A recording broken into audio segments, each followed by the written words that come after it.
আরও একবার প্রতিপক্ষ ভারত, আরও একবার তীরে এসে তরিডুবি। এমন এক হার যা অনেক দিন পড়াবে আক্ষেপের অনলে।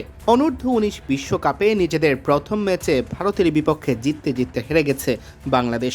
বৃথা গেছে আল ফাহাদের ফাইফার আর আজিজুল হাকিম তামিমের অর্ধশতক। বল হাতে দারুণ নৈপুণ্য দেখিয়ে ভারতকে 238 রানে থামায় বাংলাদেশ। যদিও চাপের মুখে লড়াই করেছেন বৈভব সূর্যবংশী।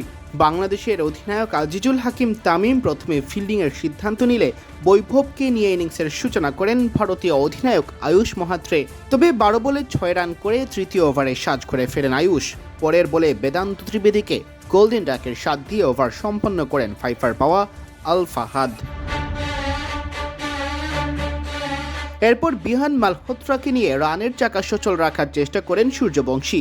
24 বলে 7 রানের সংগ্রামী ইনিংস খেলে 10ম ওভারে মালহোত্রা ক্ষান্ত হন আজিজুল হাকিম তামিমের বলে জাওয়াদ আবরারকে ক্যাচ দিয়ে দলীয় রান তখন 53। তবে সূর্যবংশী খেলতে থাকেন নিজের চেনা ছন্দে। 30 বলে অর্ধশতকের পর কিছুটা সময় নিয়ে খেলতে থাকেন।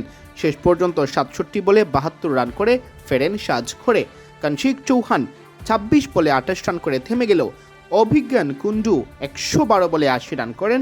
বৃষ্টির কারণে ইনিংসের দৈর্ঘ্য কমে নেমে আসে 49 ওভারে। তবে 48 ওভার 4 বলেই 238 রানে গুটিয়ে যায় ভারত। বাংলাদেশের পক্ষে আল ফাহাদ একাই পান 5টি উইকেট, 2টি করে উইকেট পান ইকবাল হোসেন ইমন ও আজিজুল হাকিম তামিম। জবাব দিতে নেমে বাংলাদেশ শুরুতেই জাওয়াদ আবরারকে হারিয়ে ফেললেও রিফাত বেগ ও অধিনায়ক তামিমের ব্যাটে ঘুরে দাঁড়ায়। 37 বলে 37 রান করে রিফাত বিদায় নেন দলীয় 62 রানে। ক্রিজে নামেন কালাম সিদ্দিকী। 18তম ওভারে আবারও নামে বৃষ্টি। সেই বৃষ্টি থামলে ইনিংসের দৈর্ঘ্য নেমে আসে 29 ওভারে। বাংলাদেশের লক্ষ্য দাঁড়ায় 165 রান। তবে লক্ষ্য তাড়া করতে গিয়ে টাইগাররা শেষ দিকে খেই হারায়। অধিনায়ক তামিম 72 বলে 51 রান করলেও শেষ পর্যন্ত বাংলাদেশকে মাঠ ছাড়তে হয় হার নিয়ে।